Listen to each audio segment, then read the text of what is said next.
Yo, it's Mo. Before you buy a stock, you need to know what the hell you're doing. And I can give you a little bit of a checklist that can help you with that. So instead of saying AMD is down 4.3% today, I'm obviously going to short it. Well, no. There's some things that you need to look at before anything else, and not just say, well, the price action is down, therefore it's going to go down further. Altria Group last week. Altria Group, FDA said that they were going to get rid of the Juul e-cigarette, and the stock price went down 10%. And I had a lot of people message me and say, Mo, should I short this? Well, no. It's just news. It's going to drop 10%. Do you think that that Altria Group is not going to fight the FDA and there's going to be some kind of long legal battle? Well, in subsequent days, stock prices rebounded right back up. That's why you can't just go based on price action. So what are a couple of things that we look for? A couple of things that we look for are moving averages. Here with AMD, let's check. Let's make sure we're out of the way of major moving averages. Are we? Yes. We're below all four of these, so we don't have to worry about that at all. We also want to make sure our trend is there. Looking at it right now, this is the stock price is coming down. It's a short. Our red line is below yellow. So that means that we're good to go on those two fronts right now. The next we want to find out is, do we have the volume? Remember, volume is the gasoline to the car. If you don't have gasoline, you ain't going anywhere. So let's make sure we have selling volume coming in the direction that we want to go. We do have that. Earnings. This is something that a lot of people miss. Guys, yesterday, Nike reported earnings. Nike beat on the top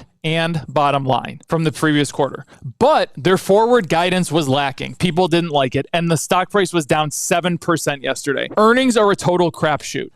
You could have had a great last quarter, and everything does terrible for you. You could have had a horrible last quarter, but your future is looking great, according to your CEO. So the stock price is going to soar up. Earnings is a crapshoot. You don't know what's going to happen. Do not be involved in a stock when it comes to earnings. Now, let's see. Earnings here is July 28th. Today's June 23rd. We have over a month. We are good to go there. I want to look for something that's very important now. It's the engulfing candlestick. It's your buy signal. So yesterday, we had a pretty good down day on AMD. Good volume. Trend was there. Out of the way of the major moving averages, we're good. But today, don't really have an engulfing candlestick. If I wanted to see something here, I'm going to draw it in yellow. I would want to see something that looks like that. So what am I going to do? I'm just going to let today happen, and maybe tomorrow or Friday, then I get a big follow through engulfing candlestick. My trend is even more down. I'm out of the way of everything. Don't have to worry about earnings. That is the checklist that you need to go through before you go and execute a trade. Not just saying they're down 4.3% today, I'm going to enter the position. The more you understand, the less you're going to fear, especially when trading and about the stock market. If you want more videos like this,